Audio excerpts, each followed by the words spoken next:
Hi, and welcome to the 91 Day Success Podcast. I'm your host, Jonathan Mast, and I am thrilled today to have with me a longtime friend and business associate, Todd Hendricks. I've known Todd for a number of years, and I'm really excited about some new chapters in his life and some new things that are going on with him. And asked Todd to join us today so that he could share a little bit about his history, who he is, and also, of course, some of his incredible ideas that he has when it comes to leadership and his story along with that. So Todd, before we get started, for those that don't know you, can you give us kind of the 30-second introduction of who is Todd and what are you doing these days?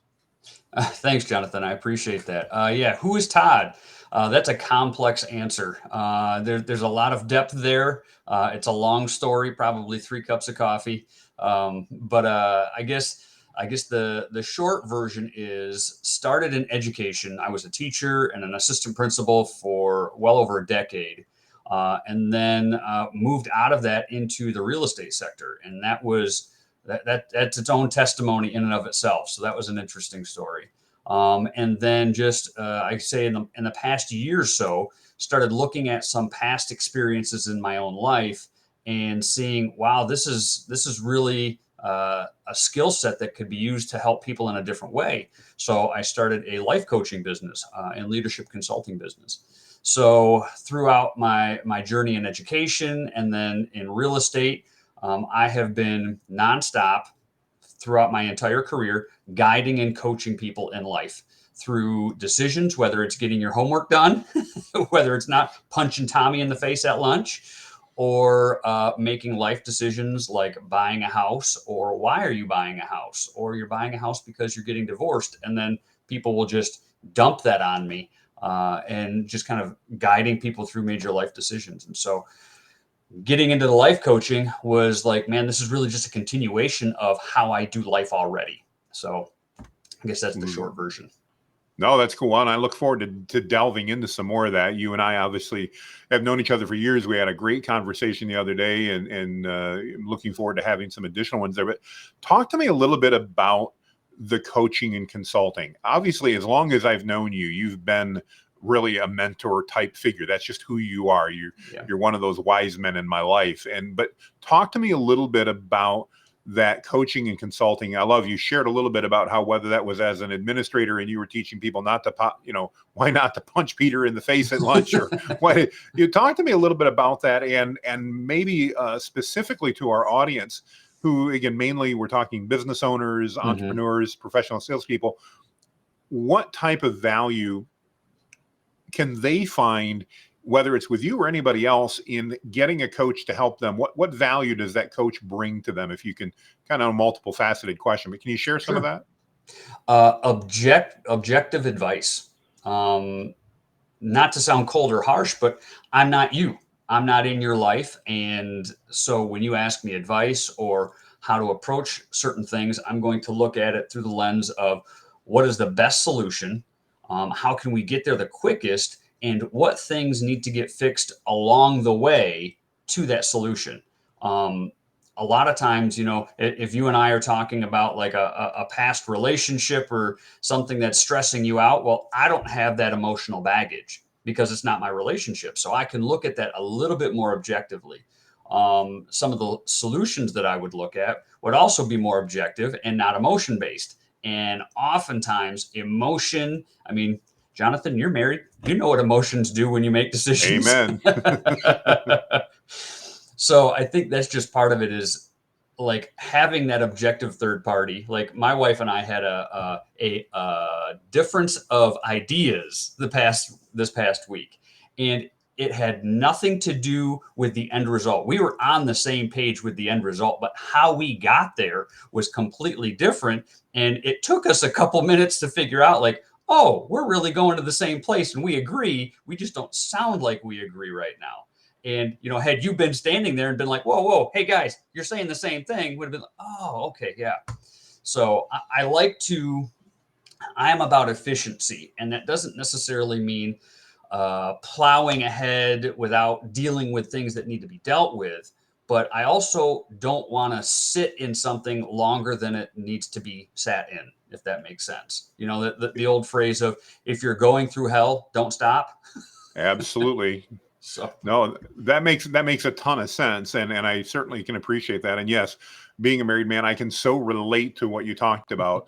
My wife and I have the same thing. We're headed to the same spot. We're going to the same location, but the way in which we get there is rarely identical, and that often causes consternation along the way. Because, of course, yeah. I believe my way's better, and you know my lovely wife, and I'm blessed to have her, but she's always right too. And so when you have two people that are always right, and my guess is your wife's probably similar to mine in that respect, knowing your wife, Yes. it's always difficult to tactfully let them know that we have a difference of opinion. So yeah, I get that. Correct. I get Yeah. that. For our entrepreneurial listeners, our small business listeners, Todd, what are some common leadership challenges that you've observed with small businesses, and how do you help those entrepreneurs and business owners address those challenges? Excellent question. I was just working with a small business. I don't know if I should say their name or not, just You because don't they have to. are That's okay. fine. All right, they are in the north side of Grand Rapids. They have a specific industry. I am friends with the owners, and they have been dealing with personnel problems. And I've been talking with the owners about that for probably over a year, just as friends giving advice, not part of a business or a contract or anything. Just because I've been knowing them for well over a decade, and it comes down to the right people. And when I was involved in hiring, when I was in the school system, we would ask questions about education, pedagogy, ideologies, and teaching practices and things like that. But I was always the guy on the interview panel who would ask the wacky, weird questions. And I'm going to give you a specific example. Please We do. were we were hiring for a social studies teacher, and this was at a school that I was at in Muskegon. And we went through a battery of candidates, and we came to the final candidate, and just nailed the interview, hit it out of the park, said all the right things. And then the principal that I was working with, I was the assistant principal at the time, just said, okay, Todd, go ahead, ask a question. And I said, okay, if I could write you a check, any amount, and you could go anywhere in the world and do anything you wanted to do, where would you go? And this candidate took an awkwardly long time to answer that question. And we're talking multiple minutes of silence, to the point Wow. where I was like, do you need to think about this question? Like, I didn't mean to stump you. And finally, he came around and said, well, I grew up just north of Muskegon.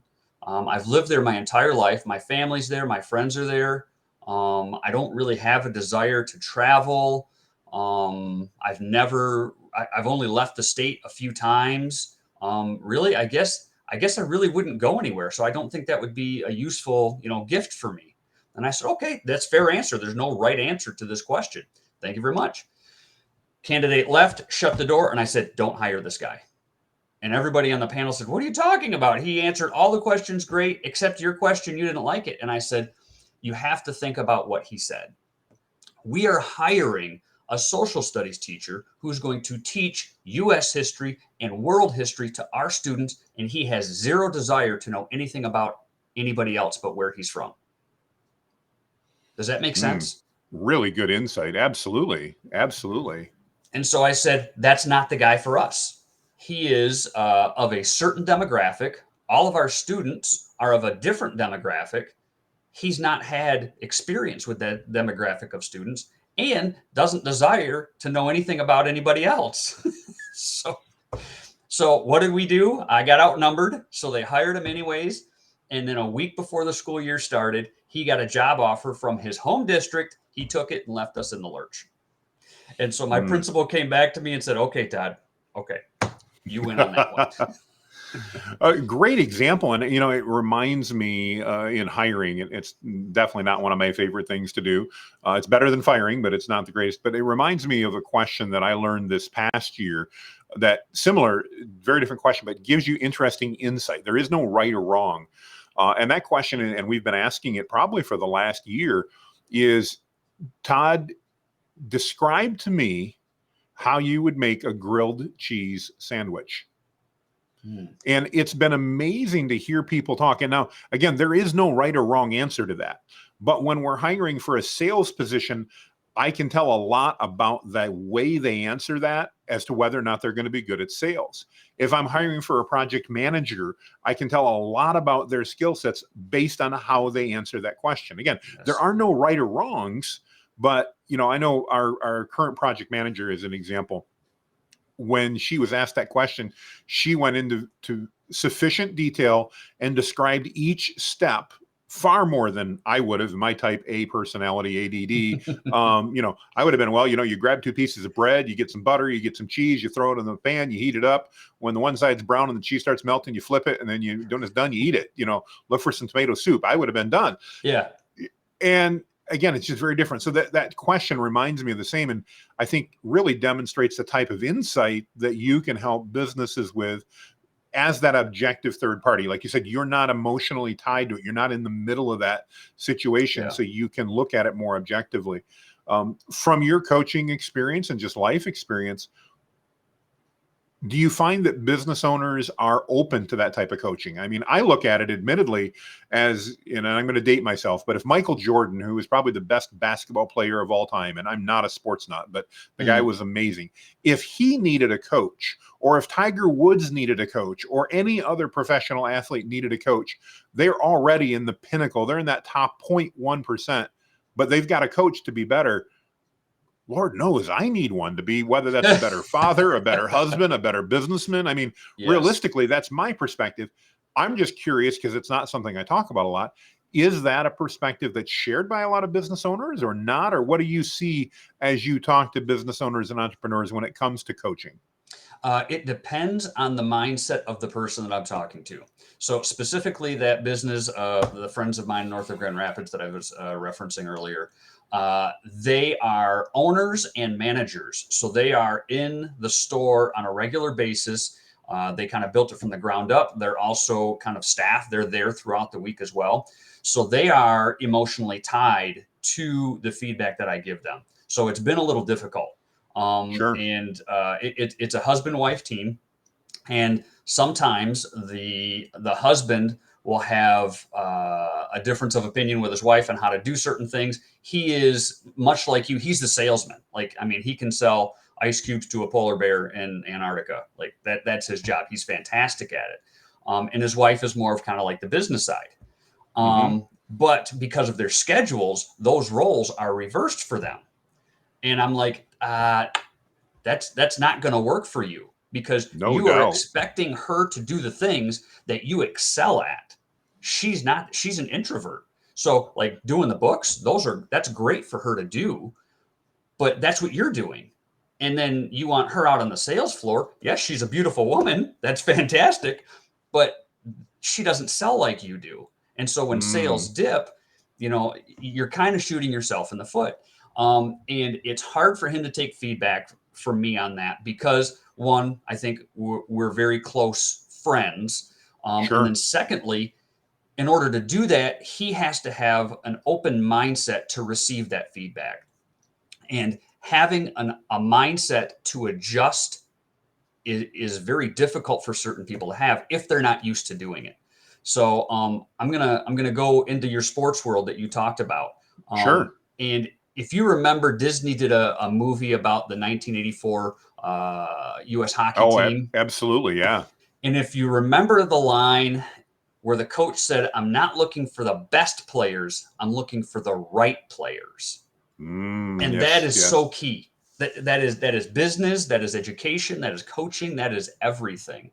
And I think that is the key, is finding the right people to do the right job. Just like you said, making the grilled cheese sandwich. That's a great analogy. So that makes me think of, and I'm going to forget the name of the book.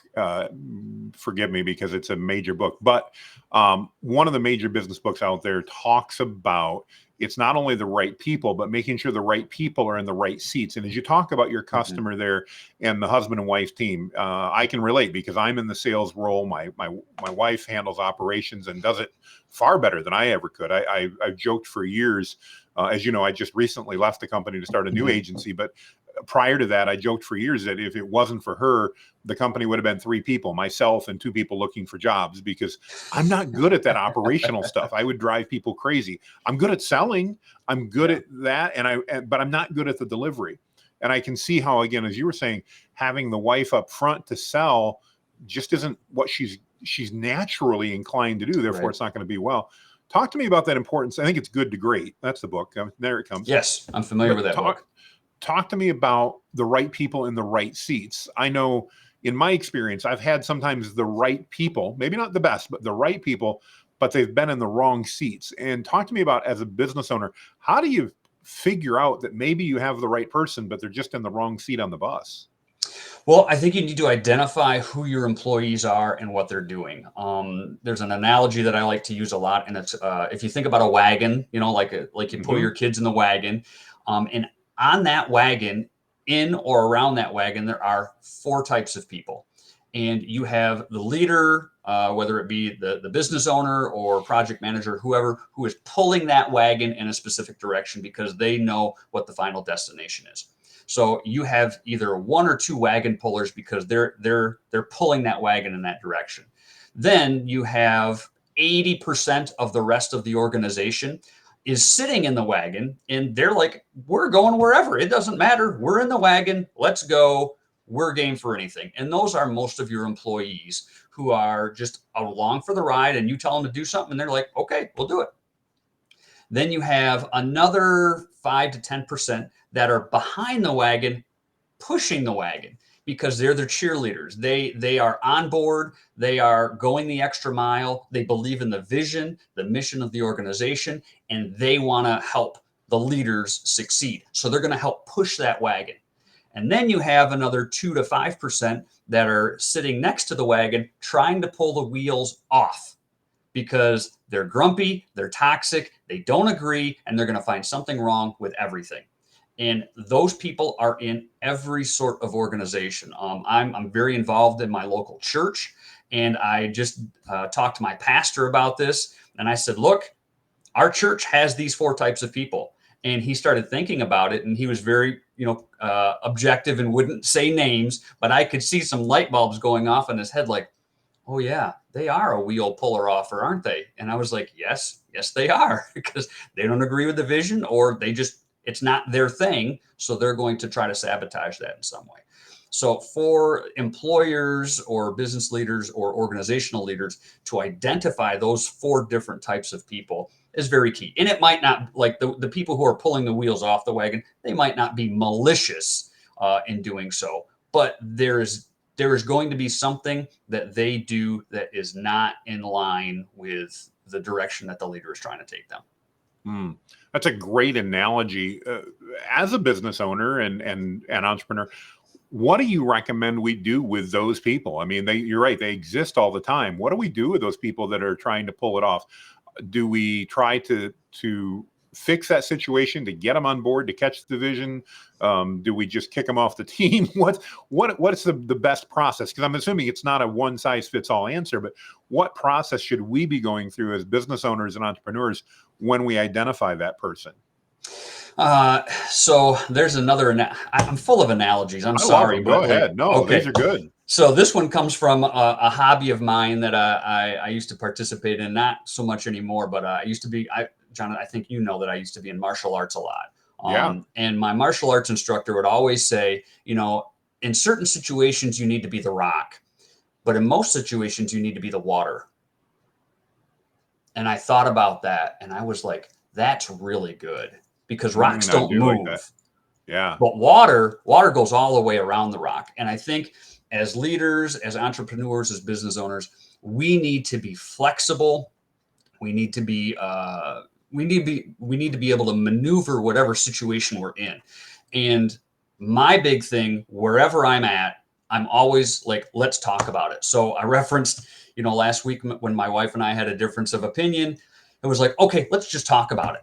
Let's just talk about it. Let's get it out there. And not necessarily in an aggressive sort of way. But Jonathan, I've seen you do this where you disagree with somebody, but you're like, well, I'm genuinely curious as to why you feel that way. Let's just talk about it. And being able to, as a leader, objectively remove yourself from the emotion of the situation, I think can be very, very big, because then you can disarm the person that you're talking to. So whether it be, at church or in business or when I was in education, I was the leader that was always going to say, okay, well, let's talk about it. And it got to be where people that I would deal with were like, oh, Todd's just going to want to talk about it again. Forget it. Well, yeah, because we're going to solve it. We've got to get this. We've got to get this solution.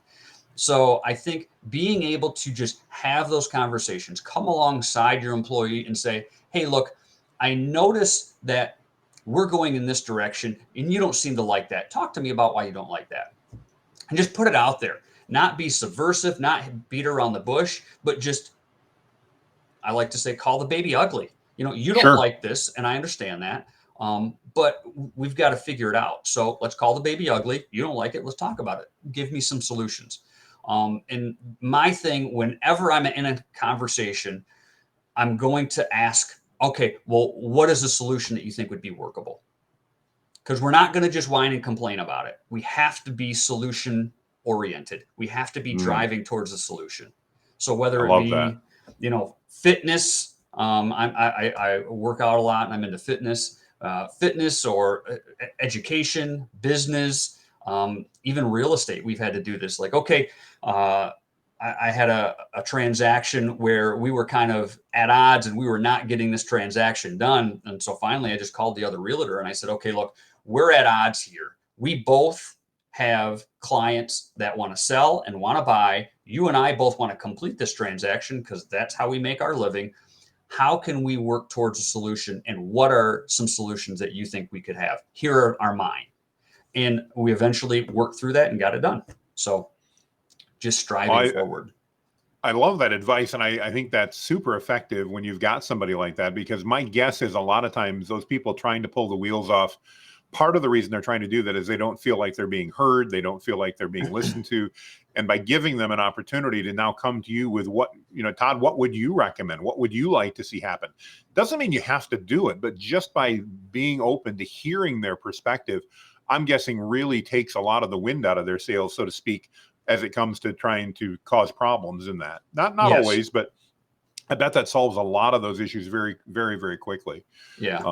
I've heard it said that leadership is not making people do what you want. Leadership is getting people to do what you want and making them think it's their idea. Oh, well, we're going to do a takeaway on that one. I like that. That's a great lead in for the podcast right there. Thank you. That's one of those golden nuggets. Okay. Yeah. Let's see that one. Yeah, that was good. That was very good. I've been involved in a lot of, I don't know what the right phrase is, but a lot of new initiative pushes. I've done this a lot in education where, we'll be going a certain direction and it's like, okay, we're going to pick up this new teaching strategy and go in a slightly different direction. And like most people, teachers are not immune to this, but I think most people are like, now, why change what's working? We're doing this Sure. one thing. Let's just keep going that way. Why do we need to change? And so, some leaders are like, because I said so, that's why, and that's what we're going to do. Yeah, but then you alienate people and you want them on board. You want everybody on the bus or pushing the bus. You don't want people pulling the wheels off the bus or the wagon. And so I've been very involved in those new initiatives and pushing them that way. And so what I would always do is say, all right, here's what we're going to do. And this is the direction that we want to go. We want to do this because of A, B, and C. What are some things that you think are not going to work about that? Okay, well, and you're always going to have people say, well, I don't think this is going to work or that's going to work. Okay. So here's why I think this is going to work. This is the evidence that I have that shows this is going to work. This is the times that I've done it that shows that it has worked. So will you try this for me? Well, okay. Yeah, I'll try it for you. Okay. Let's meet back up in a week and let's talk about it. Okay. And 95% of the time that works. And then people are saying, you know what, Todd, that was really good. I do think that's better. And then I will always give them the opportunity to say, if you have a better solution than mine, then I'm going to be open to that. I have to be, because I'm asking you to be. And so I think that's another thing. I'm going to use another sports analogy. Um, Please. and this ties directly into education, but it translates into the business world very, very well. So there is an assessment procedure in education called formative assessment. And what that is, it's very basic. You assess your student. Does your student know how to do the thing? Yes or no? Okay, if they don't, you need to then address why they don't know how to do the thing. Teach them the skill, and then reassess to see if they can do it. And people think, oh, this teaching stuff is a little confusing. I'm going to give you a great example that even you know how to do formative assessment. Formative assessment is what any sports coach worth their salt knows how to do. All right, pick a sport. Let's say football. Football season just started off. You have a quarterback who is not completing passes to his wide receiver. Okay, what's the problem? He's not completing passes. How do we fix that? We work on his passing ability to his receivers. Okay, so we found the problem.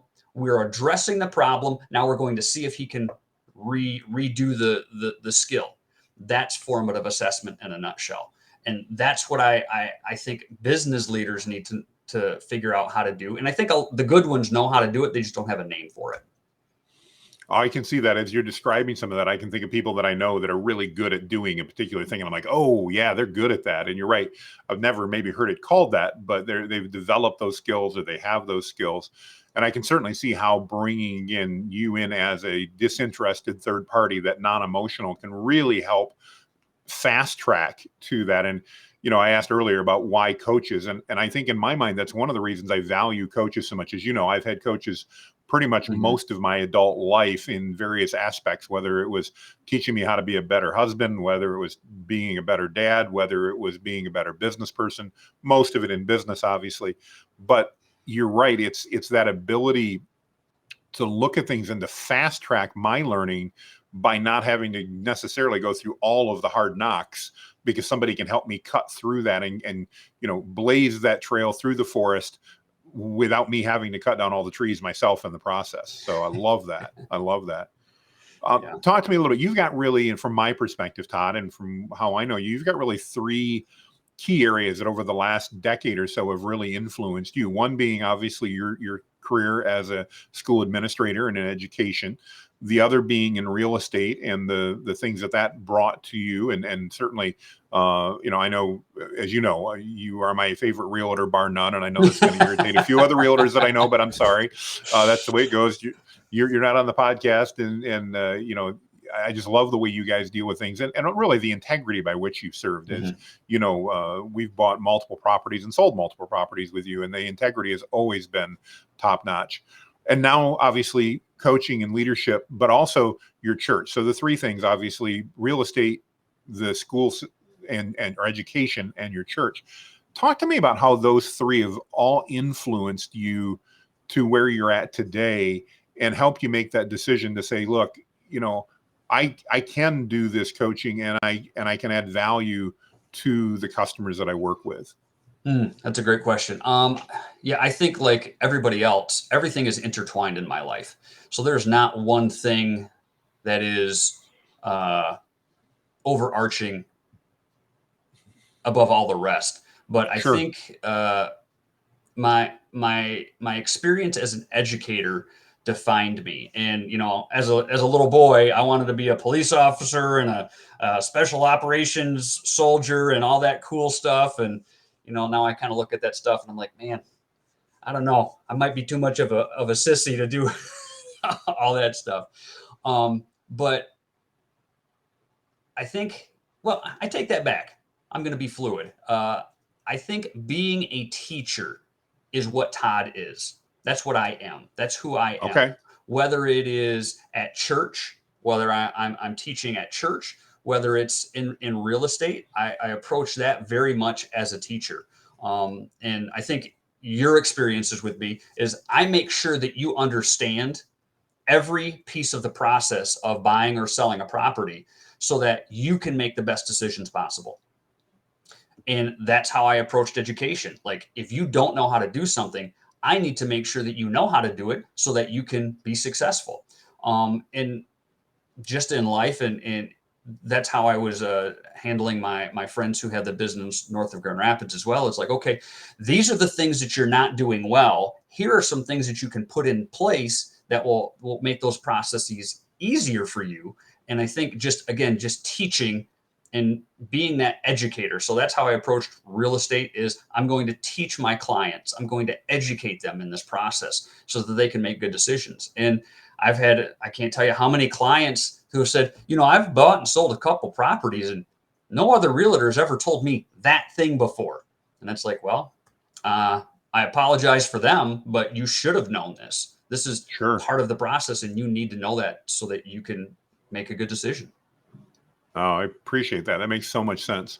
So I know as entrepreneurs and business owners, a lot of us have mentors that we've worked with or people that we look up to, read their books, whatever the case may be. Are there any specific mentors that you can think of or, authors, coaches, things like that, that have had an impact on you, Todd, that you'd be willing to share with us? Absolutely.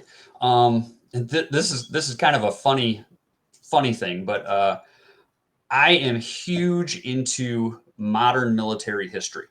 It's Hmm. just my thing. And I have gravitated towards, to make some very big generalizations, but special forces, soldiers, Navy SEALs, the Rangers, those elite soldiers. And the reason that I have gravitated towards their biographies and autobiographies is because all of them in some way have dug deep to get to that level in their career. And it's not just like you and I striving to get sales or you and I striving to do business. I mean, these guys are life and death situations, and they always talk about mindset. And that has Oh, been yes. huge for me my entire life, is having a good mindset, whether it be in marriage, whether it be at church, whether it be in business, whether it be as a father, in raising my daughters. Both of my daughters, Hmm. and as we're my junior comes home from high school and it's like, oh, Dad, there's this kid and he was saying this thing and da da da da, and I'm like, okay, so why was he saying this thing? Well, I think it's because he was embarrassed about this, that, and the other. All right, so it wasn't really personal towards you, was it? Oh, I guess not. So how can you handle the situation? And again, we just delve into that mindset, because mindset, I think, is the biggest thing in life, whether it be marriage, parenting, business, church, whatever. Having the right mindset and a solutionary mindset, moving always towards that goal, whether it's a foot, a yard, or a mile. I think always with that mindset of moving forward, it is the best thing that you can do. Great advice. That makes me think of a book I read not too long ago, as in the last couple of years. And I'd love your perspective on it. And there's no right or wrong, but I don't know if you're familiar with Jocko Willink, and he wrote two Yes. books that I read: The Dichotomy of Leadership and Extreme Ownership. Mhm. And I'll admit, I thought there were some good insights in those books. Any perspective for our listeners on that, or any thoughts that you have as it relates to the things that Jocko talks about? Yes, actually, I've read Extreme Ownership, so I'm familiar with him, and his podcast is very good. If you listen to that, there's always some great stories. Um, it's always just that drive, that mindset Hmm. of how can I succeed. My wife and I had an interesting thing. It was her birthday recently. I won't tell you how old she is.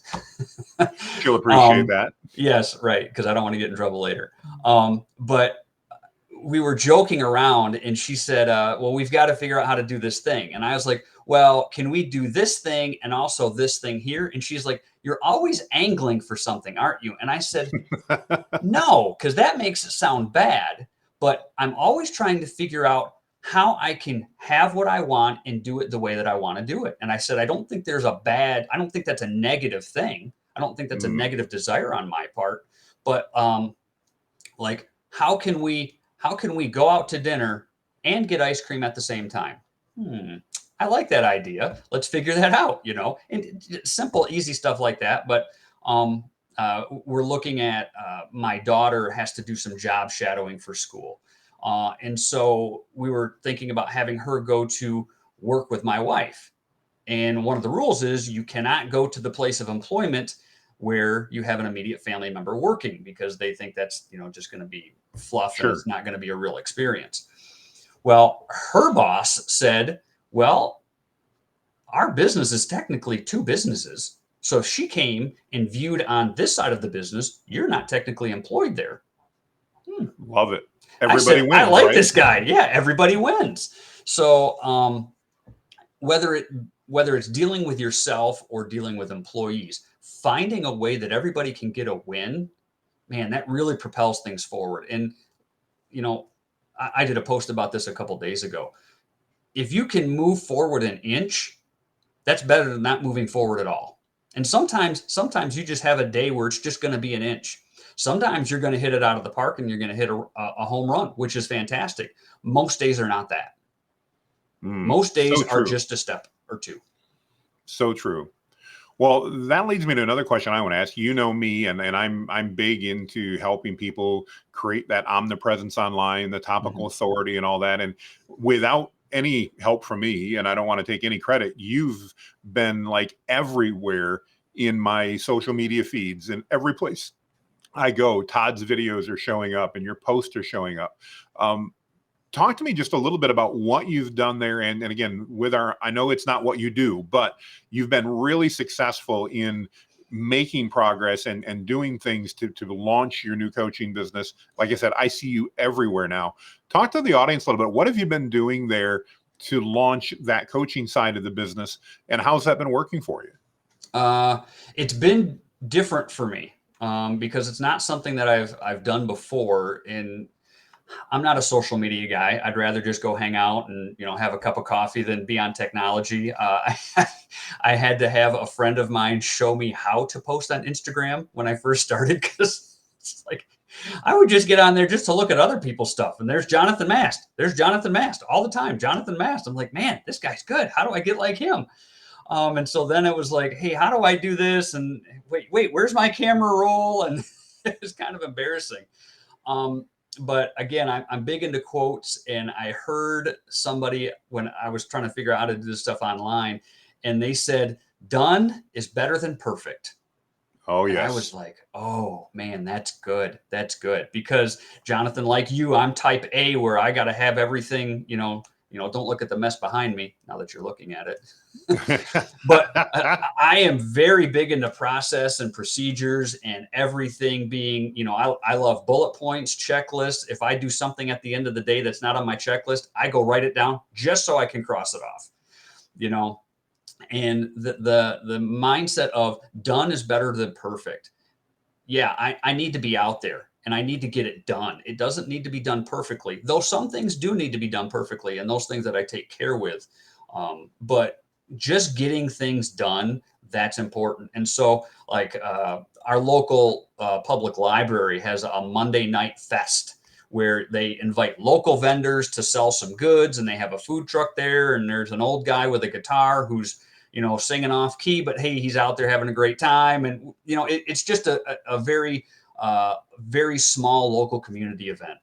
And it was great. And while I was out there with my daughters and my wife, and we're just, eating slushies and just having a good time, this thought came to me for a post. And I was like, oh, that's fantastic. I'm going to go do that right now. So I had to find someplace kind of quiet. Where was I? The back of my pickup truck. And I just had my phone kind of posted up here, and I just did a post real quick, sent it out. There we go.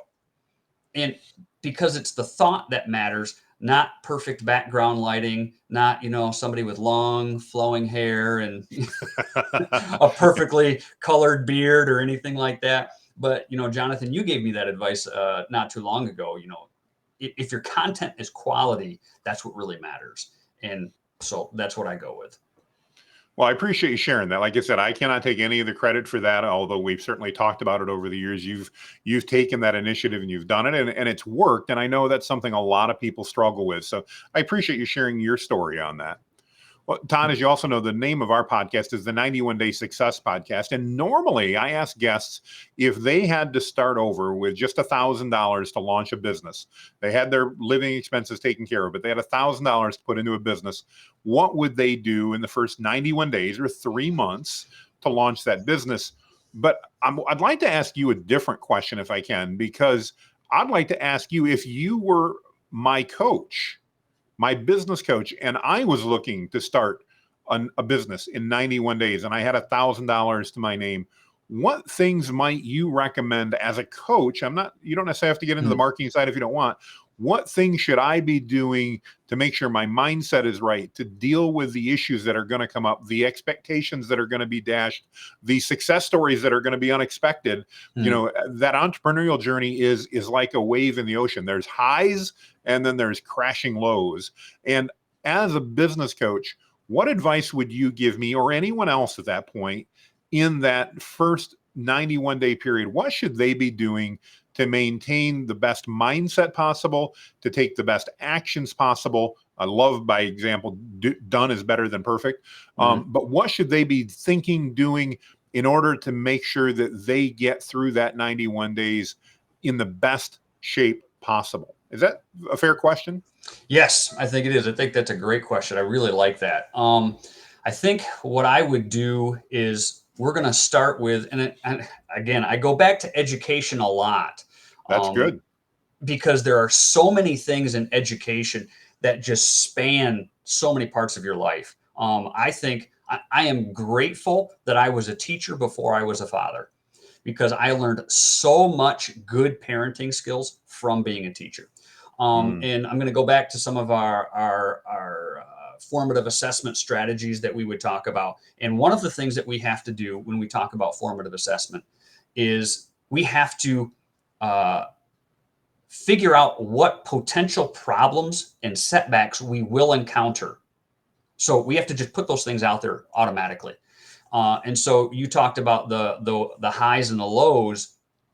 As a business leader, okay, we know we're going to have some highs because it's exciting, but because we're entrepreneurs, we're also probably people who get excited easily, which also means we can have those crashing lows really, really affect us. So let's see, what are the lows going to be? Okay, we're going to have a day where we don't have an idea for a post.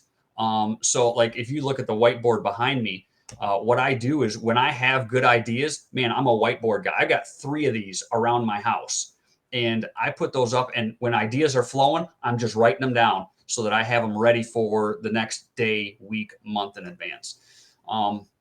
So pre-plan your negatives, pre-plan the setbacks that you're going to have, because then when you hit them, you're like, oh, I already thought about this. And you can keep going. And that's the thing. You have to keep going. You have to keep moving forward. That's the mindset. And if you've already anticipated and thought about the negatives or the lows that are coming, then when they come, they're not as big of a deal. They're not as low. And you can stay more steady and constant. And I think that's the big key is, you know, when you've got these, if thinking about an ocean, you've got these big waves, and on top of the waves is great. But in that trough, in that low spot, that's a long ways from the top of that wave. And you want to have those waves be a little bit more smooth so that you can navigate them more easily. Great advice. And I think something that we all could learn from as we go through that. So wonderful. Well, Todd, I want to thank you. I know you've got a lot going on. You're incredibly busy. And I want to thank you for taking the time to meet and to chat today, to share your story. If somebody's listening to the podcast right now, maybe they're watching on YouTube, maybe they're just listening to it on Apple or Spotify in their car, and they go, you know, I want to get a hold of Todd. What's the best, simplest way for them to reach out and to touch base with you and learn more about what you can do to help them grow their business? I would actually prefer a conversation, because social media can only take you so far. You can find me on Instagram. I've got a website. I think you said something, you're going to link that in the podcast. Yep. We'll definitely put that up. Yep. So I've got a website there. That's just a real simple landing page where you can contact me, email me, set up an appointment. You can find me on Facebook. I even would love a phone call. like just talking to people. And I've said this in like real estate and coaching as well. Just get me in front of somebody. Let's just talk. Because Love it. print and media can only go so far, but let's talk about you. Let's talk about what you want to talk about, because that's where the real growth, the real healing, the real learning is going to come from. Well, and I want to give you a personal testimony on that. As you know, I took you up on one of your offers to just have a conversation the other day. And I got to tell you, I was absolutely amazed at some of the things you helped me work through in just that 30-minute session. And I'm so looking forward to our next one to talk more about some of those things. If you are an entrepreneur, you're a business owner, you're a professional salesperson, and you don't even think there'd be value, let me personally encourage you. Todd's going to give you that free 30-minute call. Take it. At worst case scenario, you wasted 30 minutes, but I promise you won't. Todd's going to give you some amazing value. The insights, again, I've had coaches my entire adult life, and Todd was able to help me narrow in on some things that I was still struggling with. I didn't even know I was struggling with, and address them as a result. And that's exciting to me because I love that continuous improvement. So, Todd, again, thank you for your time. I appreciate it.